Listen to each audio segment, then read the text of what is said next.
बिस्मिल्लाहिर्रहमानिर्रहीम। लो जी, YouTube channel के साथ आपका होस्ट राव उमर जावेद हाज़िर खिदमत है।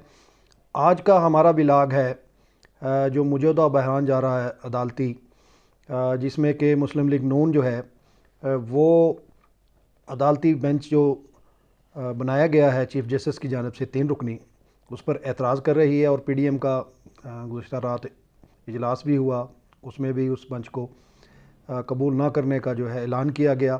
इससे पहले नवाज़ शरीफ साहब ने जो लंदन से प्रेस कॉन्फ्रेंस की, उसमें भी उन्होंने बेंच तो साथ साथ उसका फ़ैसला और दोनों चीज़ों को पहले ही इनकार कर दिया कि वो उसको कबूल नहीं करेंगे। तो ये एक बहरान है अदालती बहुत ज़्यादा कि अदलिया जो है हमारी सुप्रीम इदारा जो है, जो मुल्क में अदल व इंसाफ़ करने वाला सबसे बड़ा इदारा है, उस पर उंगलियां उठाई जा रही हैं।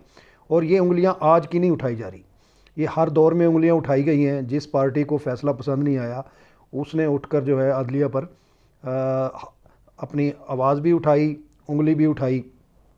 तो अगर इस तारीख़ में देखा जाए तो मुस्लिम लीग नून जो है उसका किरदार नुमाया नज़र आएगा। आपको सबको याद होगा कि 1997 में मियाँ नवाज़ शरीफ साहब ने सज्जाद अली शाह जो उस वक्त के चीफ़ जस्टिस ऑफ पाकिस्तान थे, उनके ख़िलाफ़ ऐलान जंग किया और उन पर तौहीन अदालत लगी, उसका फ़ैसला मानने से इनकार किया।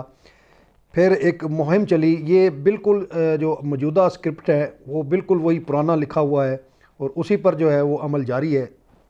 उस वक्त भी मियाँ नवाज़ शरीफ साहब ने जो अदलिया थी उनके जजेस को तकसीम किया। आपको याद होगा एक सदर पाकिस्तान गुज़रे हैं, रफ़ीक तारड़ साहब मरहूम, अल्लाह ताला उनकी मग़फ़िरत फ़रमाए। तो उनको उस वक्त इस्तेमाल किया गया और कोयटा के मंच के जो जजेस थे उनको मुबैना तौर पर ब्रीफ केस के ज़रिए उनको अपनी हमायत में लाए। उसके बाद जो है सुप्रीम कोर्ट पे हमला किया, उनको जबरी रुखसत पे भेजा गया सज्जाद अली शाह को, और फिर उनकी जगह जो है सईदुज़्ज़मा सिद्दीकी साहब को चीफ़ जस्टिस बनाया गया।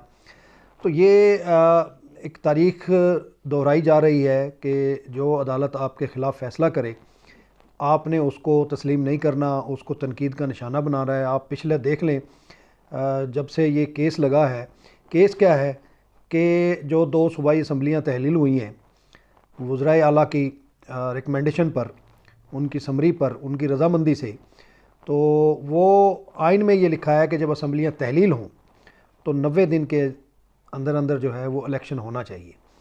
तो KPK और पंजाब, ये 2 असम्बलियाँ हैं जिनके वज़राए आला ने इस्तीफ़ा दिया और गवर्नर को एडवाइस भेजी कि वो असम्बलियाँ तहलील कर दी जाएँ। असम्बलियाँ तहलील भी हो गई, उससे पहले भी काफ़ी जंग रही। बहरहाल असम्बलियाँ तहलील हो गई, इलेक्शन शेड्यूल का ऐलान हो गया। पंजाब में 30 अप्रैल उसकी डेट रखी गई थी। कागज़ात नामज़दगी वगैरह सब जो है वो दाखिल करा दिए गए। KPK के जो गवर्नर साहब थे, चूँकि वो वफाक के नुमाइंदे होते हैं, वफाकी हुकूमत इस वक्त मुस्लिम लीग नून और उसकी इत्तेहादी जमातों की है, तो वो नहीं चाहते थे और उन्होंने ये ऐलान किया वफाकी हुकूमत ने कि इलेक्शन जो है वो अक्टूबर में होने चाहिए और तमाम इलेक्शन इकट्ठे होने चाहिए। उसकी तौजीहात पेश की गई कि जी सूबों में जब पहले इलेक्शन हो गए तो वहाँ नई हुकूमतें आ चुकी होंगी और फिर वो उनकी निगरानी में जब वफाक के होंगे तो उन पर उंगली उठेगी कि जी ये गैर जानबदाराना नहीं है। इसी तरह जो है वफाक जो है अब इस वक्त मौजूद है, मौजूदा हुकूमत मुस्लिम लीग नून की या उसके इत्तेहादी PDM की, तो उनकी निगरानी में ये सूबे के इलेक्शन हो रहे हैं, उस पर तो कोई इतराज़ नहीं किया गया। मसला सारा इस वक्त है अना का और हार जीत के जो जंग है उसकी है। PTI को ये लग रहा है कि वो जिस तरह पीक पर जा रहे हैं इमरान खान, तो वो ये दोनों सूबों की जो इलेक्शन है वो भारी अक्सरियत से जीत सकते हैं।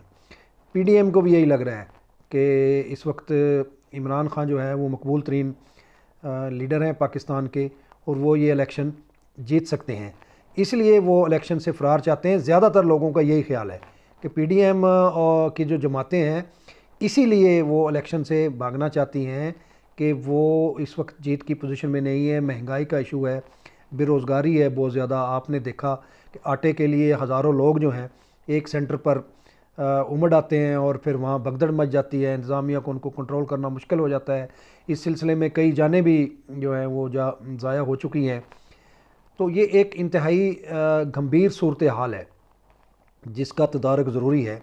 اب سپریم کورٹ نے اعلان کیا ہے کہ سوموار کو وہ 3 رکنی بینچ کے ساتھ اس مقدمے کو سنیں گی اور پھر اس کا فیصلہ دے گی۔ اس کی نفی کر دی ہے پی ڈی ایم نے، اور اس نے کہا ہے کہ ہم وہ کسی طور پر بھی فیصلہ قبول نہیں کریں گے۔ وہ ان کی کوشش ہے، وہ یا ان کی خواہش ہے کہ یہ فل کورٹ میں سنا جائے۔ یہ آپ کو بتاتا چلوں کہ 9 رکنی بینچ چیف جسٹس نے پہلے مقرر کیا تھا یہ کیس سننے کے لیے۔ اس میں سے پھر کچھ جج صاحبان نے اب معذرت کر لی بینچ میں بیٹھنے سے، اور یہ اس طرح سمٹتا 3 پر آ بچا ہے۔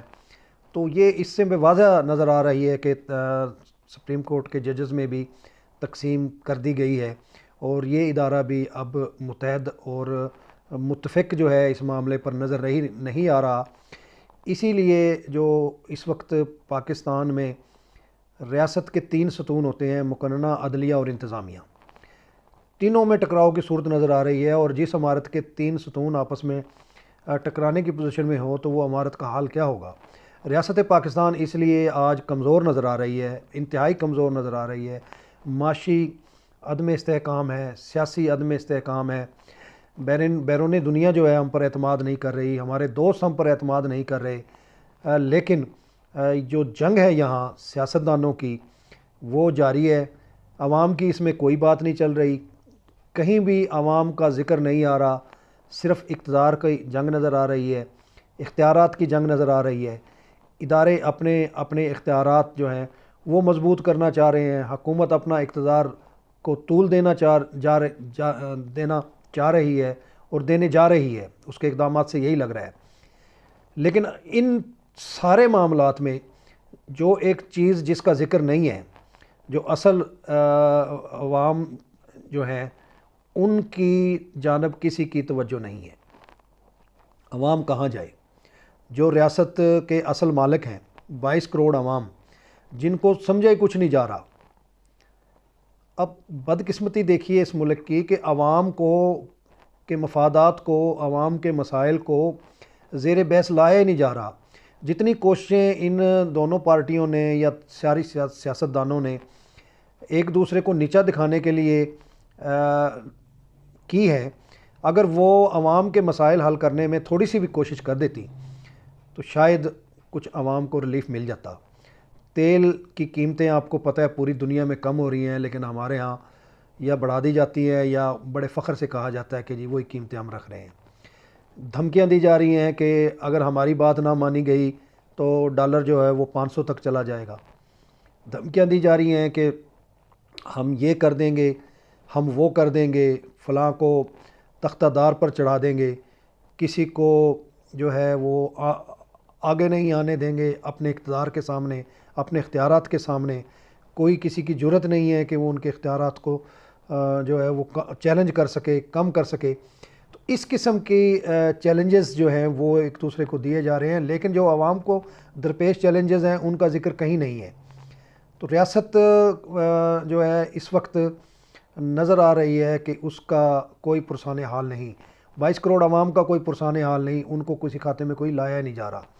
تو یہ ساری چیزیں آپ سب کے سامنے ہیں، فیصلہ عوام نے کرنا ہے۔ اگر الیکشن ہونے ہیں تو عوام نے ہی ووٹ دینے ہیں، عوام نے ہی فیصلہ کرنا ہے۔